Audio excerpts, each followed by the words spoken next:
All right, so I haven't documented anything about the Ironman event in Maryland, and it's been almost 2 weeks. So I don't know why. I don't know why it's taken me so long to kind of put together something when I was kind of sharing quite a bit.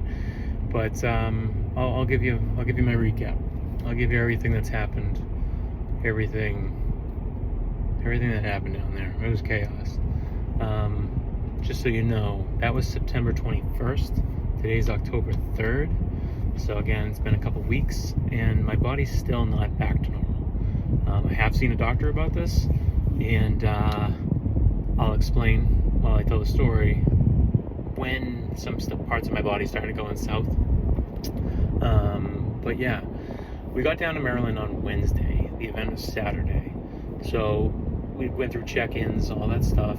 I got, my anklets and all that fun stuff. Friday was like the mandatory bike check-in, and I was really nervous the whole time leading up to it. It was almost like being down there and around it for so much time was like, there was so much doubt setting in of this like imposter syndrome. Like, did I do enough training? Like, am I actually capable of doing this? Because the most I ever did was the half Ironman, which kicked my ass. So this was, leading up to it, I was super nervous, having a tough time sleeping. And yeah, I had second thoughts. And along the lines of all that stuff, my right foot was seriously bothering me. Like leading up to it, to the point where I'm like, do I just not do this? So, but, a couple motivational videos later, I'm just like, fuck this shit. Been preparing for it all year. I have to do this. I can't walk away from it. And more than anything, when you're terrified of something, that's usually what you have to do. You need to overcome that. And, I had to kind of put my money where my mouth was. I said I was going to do this. I was terrified going into it. I did the practice swim on Friday morning, and it was rough. The water was really rough. So I didn't get stung by any jellyfish like in the practice swim, and I didn't see any in the regular swim. So that was something leading into it. I felt like it was an automatic in Maryland that was going to be the case. But anyway, I woke up early Saturday. Let's just get to the race day. I woke up early Saturday, probably around 4:45, which everything started. The first people were going out at 6:30. So, I went downstairs, prepped breakfast. It's really hard to eat. Like, I have a tough time in general, no matter what time I wake up, to kind of eat in the morning. But to force feed carbs, I had toast with peanut butter, a banana. That was pretty much it. Like, I didn't really have that much. But tried to get fluids and really get salt in my system too. So I used one of those like element drinks. But my dad dropped me off, and we were staying at VRBO that was like 10 minutes from the start, or from the start of the swim at Jerry Boyle's Park. And that's it. I got my backpack. I had some other stuff with me, which was cool for the half marathon that I did, or the half Ironman I did. I had like a small cooler, a little backpack. I put that stuff by my bike. Later on, they moved it. They moved all my shit, put it in new bags, and like left it with my transition stuff for the bike. So anyway, they moved my shit around, but I still found, like, luckily I had it. Thank God, because I needed it. Anyway, I prepped my shit. I put it by my bike. I go get in line, and when it came to self-seating, like, you have to kind of prep, put yourself where you think it's going to take you for time to finish this thing. And I put myself in the 1 hour 20, 1 minute to 1 hour 30 minute category. And I did that intentionally, knowing that I couldn't do that, first of all. Like, I didn't think I would, based on the water, not swimming with the current, all this shit. I thought it was going to take longer than that. I probably could have done that time, if I'm being honest. But no, I was like, everyone moves up, typically, of what you think you can do. And I was nervous about cutoffs, because when the last person gets in the water, they give you 2 hours and 20 minutes to complete the task. And I was very, very nervous about cutoffs, and I'm like, the sooner I can get in the water, the more time I get to finish the Ironman. So even though I was like, this isn't the right bracket for me, I'm moving up, getting my ass in the water. And when they had 3 corrals to kind of like get it into the water, I intentionally chose the far one to try to stay on the outside. I didn't want to bug anyone with like crash and shit, knowing I was going to be that guy probably. So I stayed on the outskirts and was going at my pace, but just trying to get in the water a little bit sooner. Before that, I met some really, really nice people. I met this guy Ryan, I met this guy Josh, also both first timers. Josh was like 22-ish, and I think Ryan was like 32-ish.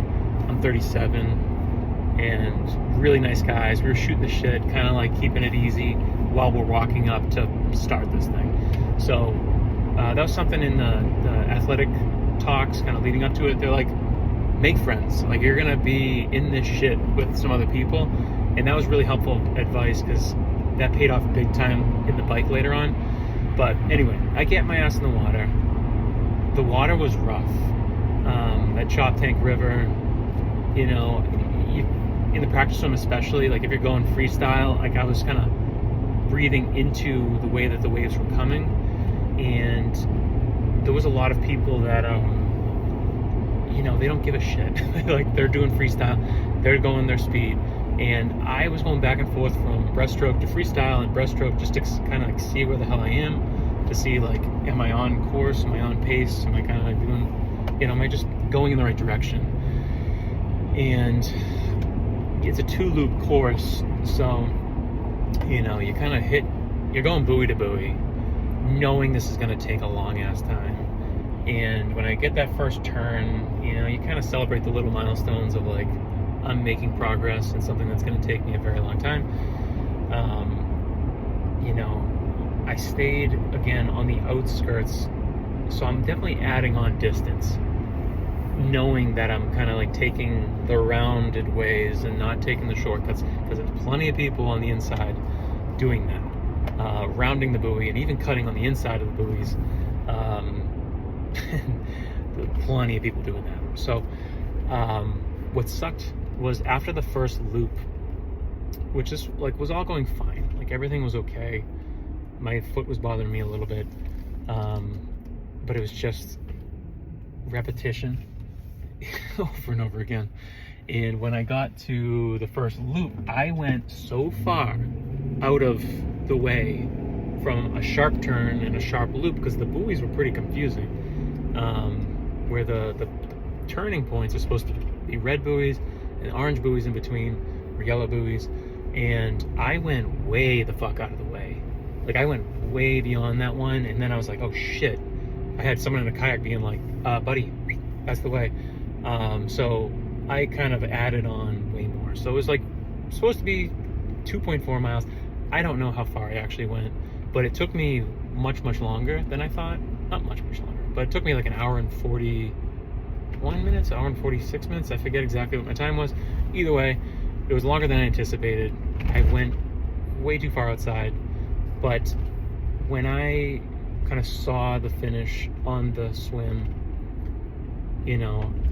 I'm just like, get me the fuck out of this water. And I was feeling okay, but one thing that sucked was like early on in the swim, I felt very dehydrated, and that was something that I knew that, like from training and stuff, that I don't get breaks. You can take a quick sip of something while you're doing laps in a pool or whatever, but like that was one of the hardest parts of the swim, was like properly hydrating before. I probably peed only one time during the swim, which is a good sign of hydration, but like just my mouth and like having salt water, it was like I didn't swallow that much water, but still inevitably it goes in your nose and everything. So that kind of sucked. And I get out of the water, and I have a tough time kind of standing at first. Like, I really struggled to get up, where I'm like in a daze. I was not in a good situation, and I was like, oh fuck, my day might be done right now. So like right from the jump, the swim was harder than I thought. I thought it was going to be the easiest thing, In hindsight, it might have been because everything else sucked, but that was really, really hard.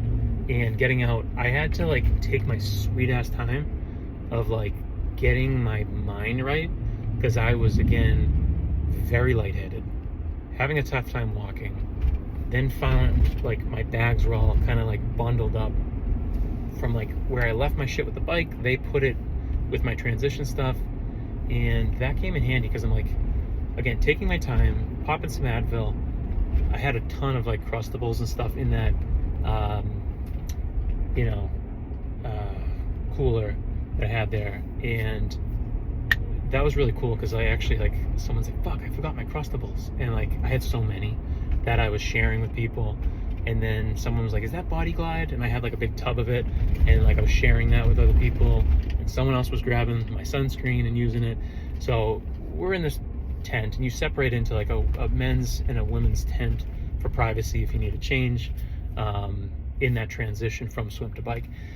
So I'm in there, and there's other people fucking huffing and puffing, and in a daze, and not able to do it. They just weren't. Some people, I think, called it a day there, but I get my shit together enough so that I feel comfortable going to the bike.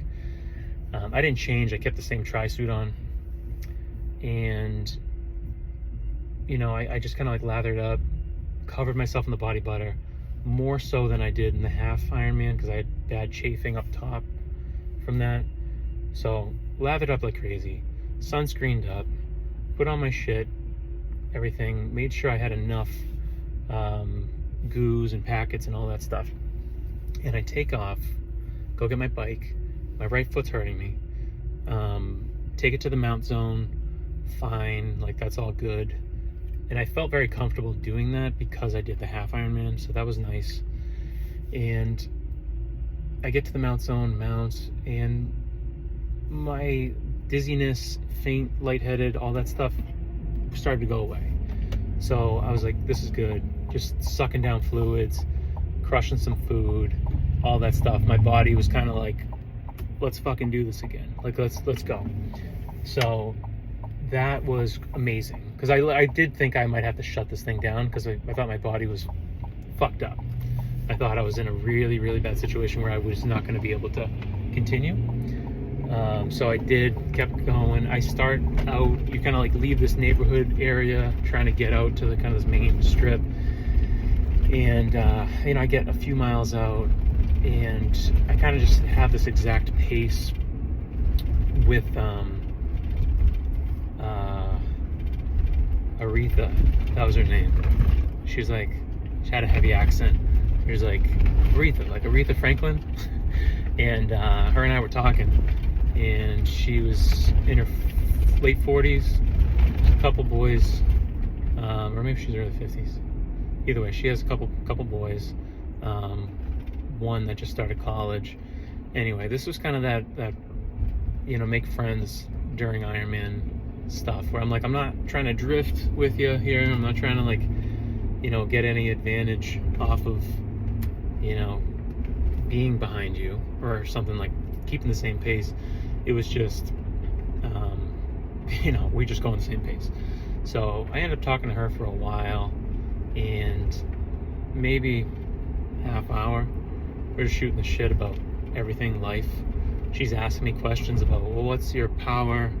What are you trying to do? And I'm like, I just hooked up a bike computer to the bike, not knowing anything about bike power. So this is like, tells you how much of a rookie I was. I was such a rookie. And I didn't even convert it to actually miles per hour. I kept the kilometers per hour on there, but I knew the rough conversion. But I only put the bike, it was a really cheap one off Amazon for like $30. I only put the bike computer there to just understand my speed, and that was it. And people use like way other metrics to like power and all these other things to kind of know their pace and what they should be doing with their body. I was just trying to keep above, like somewhere between 15 to 20 miles per hour, knowing that if I did that, I could complete the bike in time, with enough time to complete the run if I could keep that pace. So I was just trying to keep my speed up, knowing that how much time I had to complete things. Anyway, not the right way to do it. Don't do it that way. I, I'm feeling good. Mile 10, mile 20, I'm kind of get going. I meet this other guy, MJ, it's his first time. He just signed up a couple months ago, and he was struggling. He was actually still like wicked lightheaded. And he's like, dude, I haven't fully recovered from that swim. I still feel very lightheaded. And I was like, I felt for the guy because you could see he was really, really struggling. I was like, fuck. I'm like, keep pounding the fluids, maybe take a little bit off to try to like get back so that you can dial up what you're going to need to be able to do. Because like 112 miles is so fucking far. It's so far. So I would talk to him for a while and he starts slowing down. So I kind of lose him and I meet some other people and I just pick up. But it was around mile 40 that my foot felt like it was fucking broken. Like my right foot felt so shitty that I was like, even if I can finish this bike, what's the run gonna look like if my foot's not functioning? Like it felt broken. It felt bad, and I don't know how you do that while you're riding a bike, but there was something going on and it felt really bad. And I've had a lot of foot pain. I've been very transparent about that during training, knowing that it just kept kind of coming back. And the exact same thing kind of happened in the half Ironman, so I had a feeling it was going to happen again. Anyway, chugging along, and there's rest stops every 10 to 13 miles, 10 to 16 miles, something like that. And I'm hitting them, hopping off, going to the bathroom if I have to go to the bathroom, grabbing nutrition, and really just I started with 2 water bottles, and then as I finish them, I just got rid of them, right? It was like $10-15 on Amazon. Just see you later. They hand you the new like Poland Spring squirt bottle caps that they pour the mortal hydration in for the supplements and kind of the rehydration and fuel that you need. You can also just grab water, but I was grabbing those, putting them on my bike, and kind of doing that every single time I would have a stop. And I hadn't seen my family yet, and it wasn't until the aid station of like, this was very different from the half, because you don't get this during a half Ironman, but on the full you can have your kind of personal aid needs kit halfway through the bike, and at any time during the run you can go get this back. And you gotta be careful what you put in it, because they're going to donate it after or throw it away. You're not gonna get it back. So my family put in like messages. My 2 boys wrote stuff in it that was really funny. Logan had one that was like, it was like a question on a sheet of paper. It was like, Dad, did you get stung by a jellyfish? I hope you didn't. He had stuff like that, and it was really nice. So I finally make it to that halfway point. It was like mile 56-ish.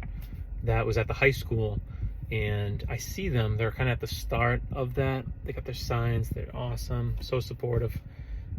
Really great to see them. I was so emotional at the half Ironman seeing them. I wasn't as emotional this time around. I don't know why. Maybe I was just so dialed in that I have to do this. I did feel like an overwhelming pressure of needing to complete this for a lot of people. People at work, friends, family, like people that came down with me, my parents, my wife and boys obviously being there. It just like, I felt this pressure, and I don't know if that kind of made it more like, I don't know, like I was in more of like in the zone of like, this is fucking business versus like, can I do this? Or it's like, I have to do this. Either way, I saw them. So great seeing them. I saw them a bunch of times because they kept bouncing around, which was a lot. Like, it was a lot for them. It was a lot for the boys running around, Milo 3.5, Logan 6.5. It's a lot to do that. So I appreciate it so much. And I saw them. I stopped. I was asking people for Advil because that was something I like, or Tylenol, because something I didn't put in that kit. I put it in my bag, and then I ended up using it. I ended up dropping some during the bike. Anyway, I get it back on, and I'm like, I've never gone this far. This was something that none of my trainings I went over the half Ironman. which is stupid. I should have done an 80 and 90 mile. I should have done something. I didn't. So I'm in uncharted territory. I was fully recovered somewhat from the lightheadedness from the swim. My right foot feels like absolute shit. And now I'm in uncharted territory of I've never biked this far in my life. And I pick back up, and now it's the second loop, so I'm like familiar with the roads. It was pancake flat. That was something everyone said going into it. This is pancake flat, and that did play into my rookie beginner mentality. It played out exactly how I was hoping it would, because the half Ironman had so much elevation. I used so much energy climbing up hills that I didn't have much left. Like, I used my matches to get up hills during the half Ironman. The flatness of Maryland was so nice that although like you didn't have a downhill to kind of like chill, you know, or have great speed and kind of get ahead of yourself, just the not having the fatigue of climbing a hill was massive. But on flat, you are pedaling the whole fucking time. Like, you don't have a downslope to kind of let up like that. So it was continuous. There was parts that was kind of funny, like there was a sign that was like rough road ahead. I was like, oh fuck, like what's this? And it was such a nice road compared to the roads of like Danvers, Massachusetts that I've trained on. Like, I have the shittiest roads around where I live. So like when they say rough road ahead and I see that, I'm like, oh fuck, what, like how bad could it be? It was nothing. It was great compared to the shit that I was used to. So, you know, those times of the bike too, that tough winds, side winds, headwinds, things like that, that weren't that bad, because I just kept kind of looking down and, you know, my speed, I kept up. They say too to have some sort of mantra, something. You're out there for so long, you're in your own fucking head, and there was stuff that, you know, you should have like in your mentally to kind of refer back to. And something I kept referring back to that helped me personally was like, I just kept saying like, I get to do this. Like, I have the opportunity to do this, and I get to do this when a lot of people don't get to do this. I was reflecting on people that have had serious injuries. I was reflecting on people that have passed, you know, Pete Frady's, recently too, like the Goudreau brothers, like Johnny Hockey, like he was on a bike, just got taken out, him and his brother. Like, there's just like shit like that I'm just like thinking about people who have passed away, you know, thinking about my own daughter, Rosalie. I was thinking about, you know, just this shit, and just like, where would they be? What would they be doing? You just kind of, you like play mind games, and it's just, you get this time to reflect in this like meditative state, but you just kind of keep chugging along. So I did kept kind of going back to this, like, I get to do this thing versus like I have to do this, which was helpful.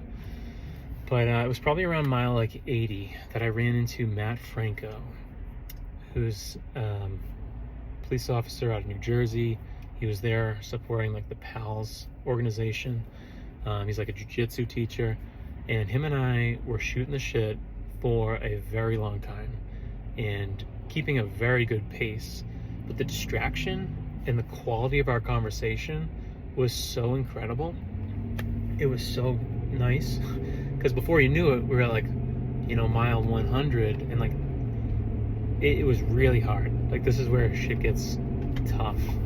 But I was like, I gotta hop off and pee, otherwise I would have kept going with him. But we were talking, and then I give him, you know, we connected of like Instagram handles and shit like that. Like, we talked about everything, because we were biking for literally 20 plus miles together. It was a long time. We talked about everything: MMA fights, UFC, all this shit, his history, why he's doing it, me, you know, he's asking about shit, how my year went with training, and talked about how I haven't had a drink of alcohol in 2024. And, you know, we just shared a lot. When you're in the trenches like that with someone, and you're just kind of an open book. But him and I have connected. We've stayed friends now since the event. We've talked It's been kind of cool to have, someone that was in it with you. But that was so helpful. I think part of the reason why I finished was because I ran into him. Just because, I don't know if I would have kept the pace necessary if I hadn't been talking to him that whole time, because we were going at a pretty good clip. But I hopped off, went to the bathroom. He went ahead. He saw my family because he like knew what to look for, and he's like, he's coming, he's coming. But one of the photographers there did take a shot, which I'll share here, of me and him, and you can just see us kind of shooting shit, which is funny. Great guy, just a great guy. Like, he helps the youth, teaches young jiu-jitsu, like youth programs and stuff. Just an awesome dude. Anyway, so I was still kind of hopping off of my bike, going to the bathroom, all this stuff, and I started losing feeling in my left arm. Probably while I was talking to him. It was probably around mile 80, so that was not good.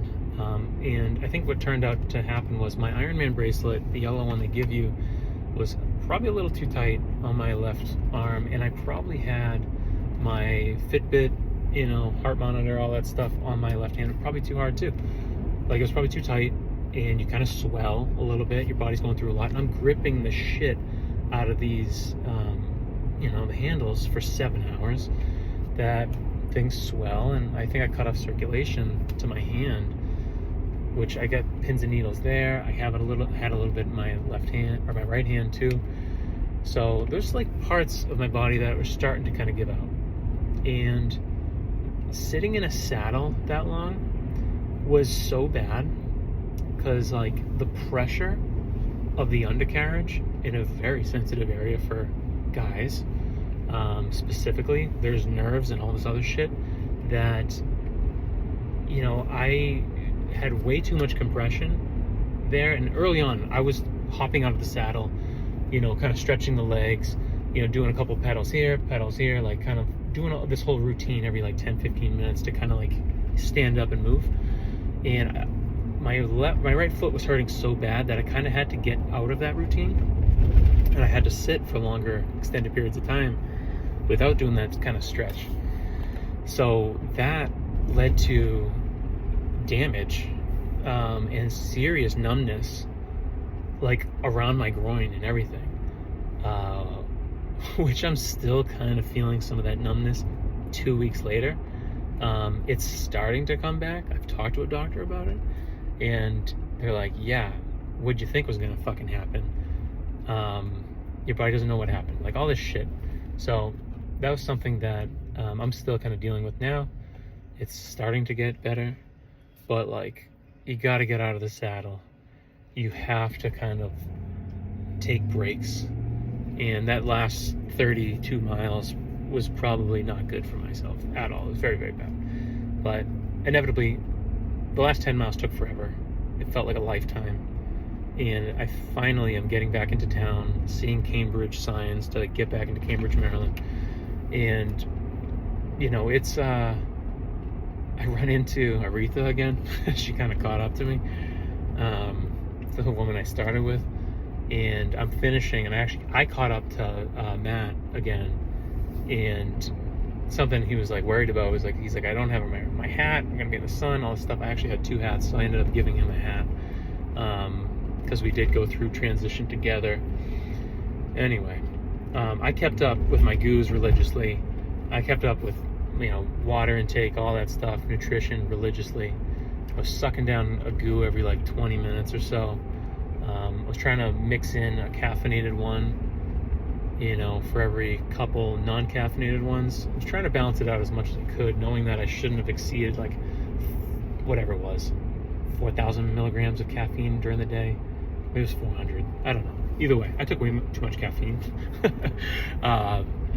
So anyway, I get into, unmounting. My body feels like shit. My arms are numb. My hands, pins and needles on my hands. I'm just numb all over. So I don't feel good. But I go into transition, I get off my bike, change shoes, change all that shit. I throw on red bandana. One thing I wanted to kind of represent with me the whole day was the red bandana. And that was something Wells Crowther from Boston College, if you know that story. If you don't, Google it. If anyone's watching this stuff, that was something that it meant a lot to me. And I was kind of emotional. I always get emotional around 9/11. I don't know why, but anytime I hear his story, I get emotional about the lives he saved and his red bandana. And that night was the Boston College red bandana game against Michigan State. And so I had a red bandana with me the entire time. I tied it to my bike. I had a red bandana for the run. The swim, I had, something with me, but it was, I carried that thing with me all day, and that was important to me. So I kept the same tri-suit on. I don't think I put that much anti-chafing stuff on. I think I tried to put a little bit on. Take some more Tylenol, pack some more goos, get a running belt with my bib number, all that shit on it, and I take off. And at this point, and there's kind of mentality of the whole bike too, is if I can just get to the run, I think I can finish this thing. And I take off and I don't feel great, but the adrenaline of just starting was enough for me. And you have to go down into town where there's a fucking party. It's a party scene down there. People having a damn good time at RAR Burger, RAR. They're having a great time down there. So, running down there, I had some juice. I had some fire in my belly. I was ready. I was moving, and that caught up with me pretty fast because my body just started breaking down. My feet, everything started, and I was limping pretty quickly. I had some right knee pain. My right foot was gone to shit. My left foot was hurting a ton. I had my feeling in my arms and fingers and everything was shot. I just felt awful by mile 3 of this. And that's when I started doing math, because I was I have 7 hours before the deadline of cutoff to be considered a finisher. I have 7 hours to work with. And the math was pretty simple. If I can do a 15-minute mile, that gives me, I can do 4 miles per hour, and I have 7 hours to work with, which is 28 miles. So I'm if I can just limp at this pace of 15 minutes per mile, I can limp for the next 7 hours, and I can fucking finish this thing. And that's kind of what happened, was just, I'm gonna fucking find a way to finish this. I'm gonna limp through this. And I did.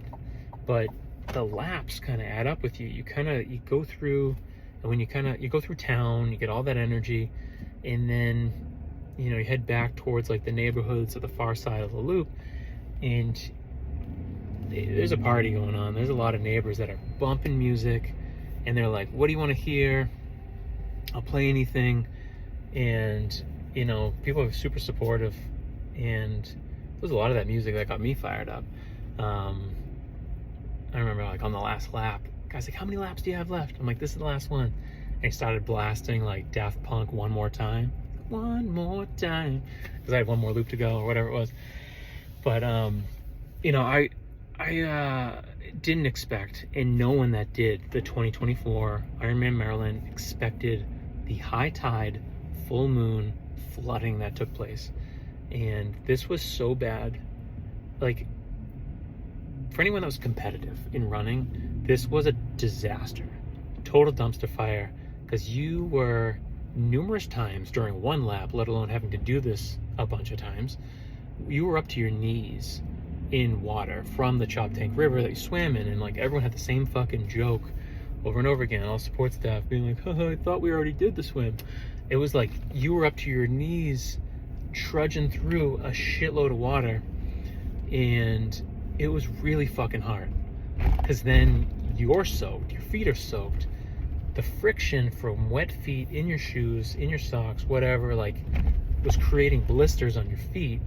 And I could kind of feel, it was like halfway through when my feet were really going to shit. Like I could feel the skin was like gone underneath my feet, blisters, all this shit. It just like, you kind of felt like, oh fuck, this is bad. And then you got to do it more times. And you're like, oh, here we go again. I'm going through this fucking river. And it was so, it was so brutal doing that. But, you know, it was like, you just kind of kept going.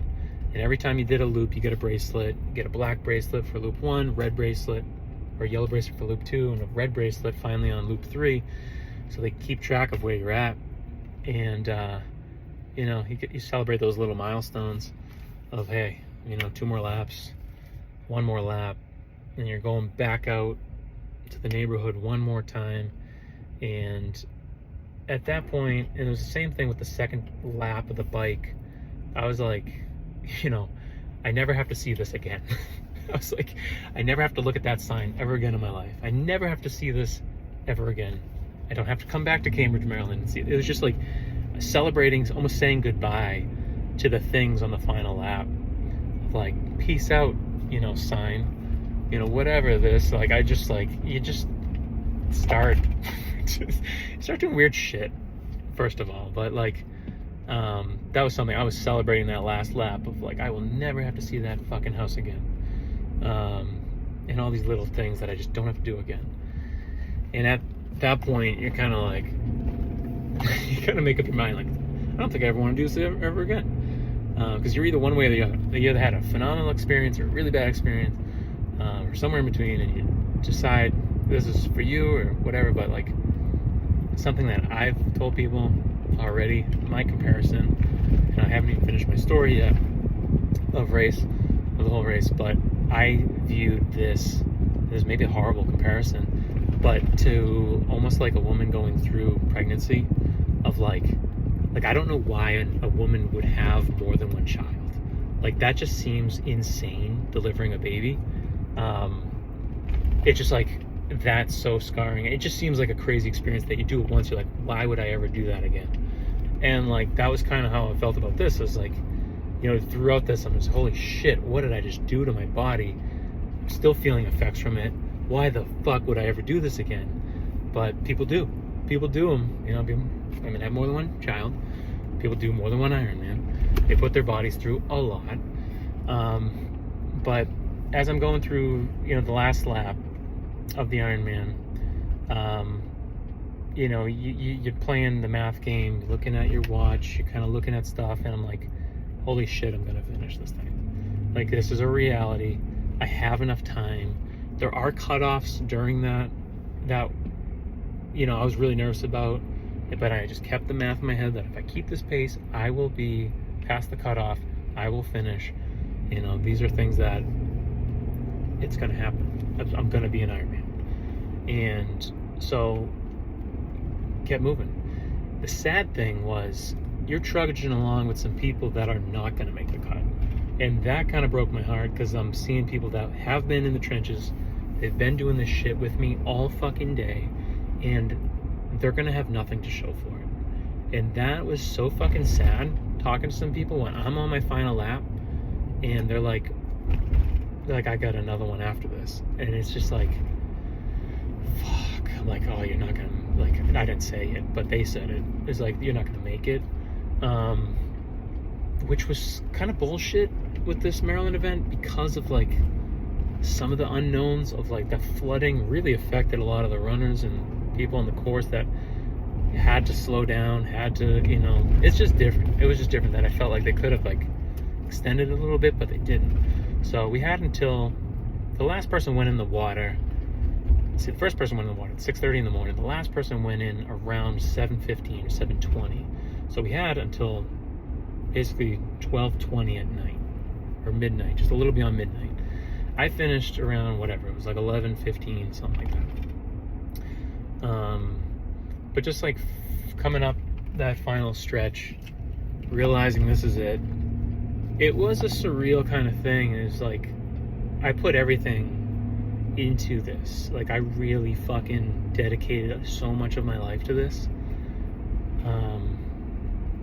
and you just like, I don't know, you just kind of like reflect a lot on how many hours were put into this training, to this dedication, commitment of like eating habits, nutrition, not having alcohol. Like there was just a lot of shit that I just did to make this possible, make it as easy as I could, knowing it was going to be really fucking hard. Like I'm not an endurance athlete, and I still feel like I'm not a triathlete. But I pulled it off. And coming to that, finish line, coming up there, seeing the first timer bell was pretty cool because I've seen the videos, and the emotion takes over. And I couldn't really move. I wanted to kind of kick it into high gear. I kind of tried for a second, and I was like, holy shit, I'm not going to make it if I do this. Go back into limp mode. But no, I rang the shit out of that bell. My family's all there. They're taking pictures and video and all that stuff, and it's really nice. But to cross that finish line, I just fucking screamed. Like, I was carrying red bandana with me. I fucking just tilt to the fucking heavens and let out a fucking war cry, because I was proud. I was proud of myself. It was a lot. It was a lot. I thought I would be emotional. Like, I thought I would be crying. But I didn't. I didn't really, have that kind of moment. But it was really fucking awesome. And my body felt so bad. So bad. And it still isn't there. A couple weeks later. But there's so many little stories inside of this story that I could keep going. I've been going for 41 minutes already. But if anyone sees this and you give a shit to know more, want to know more, or little specifics, because again, I could drill down into just the bike or just the swim or just the whatever and talk for hours, because there's so much little detail in this of my day, and little side games and shit. But I just wanted to recap the event sooner rather than later. I wish I did it right after, but I wasn't really in the mood to. It really wasn't. Even now, I'm kind of forcing myself to record this, but I don't know if I'll ever do one again. I don't know what's next. Again, I kind of been nervous, with my hand and with the numbness and some of the shit I'm feeling. I was gonna go get a tattoo. Right, I was gonna get the Ironman tattoo. But now, I think I still want to, but I want to tie it into something else. But I was like, I'm not gonna get the tattoo until I see if I did permanent damage on my body. If this numbness and this tingling and shit doesn't go away, do I want a tattoo to remind me when I fucked up my whole body forever? So, I don't know. But I do have a consultation to get a tattoo. I like tattoos. I have a few. But, I don't know. It was a crazy event.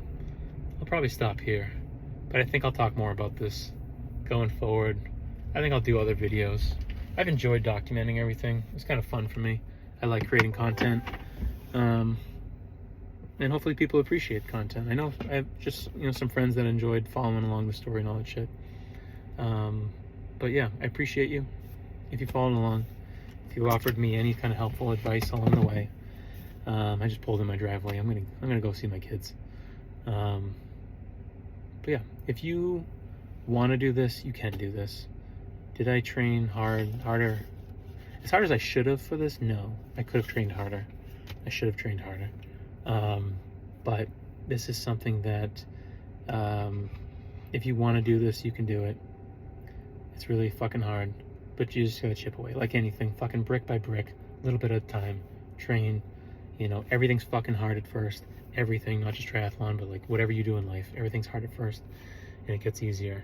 So if you want to be an Ironman, you can do it. If I could do it, literally anyone could do it. But yeah, this is it. This is a recap. Ironman Maryland was really fucking hard, but I'm really glad I did this, and hopefully my boys appreciate it because I did it for them. But I love you. Appreciate you. Hopefully this was helpful. Thanks.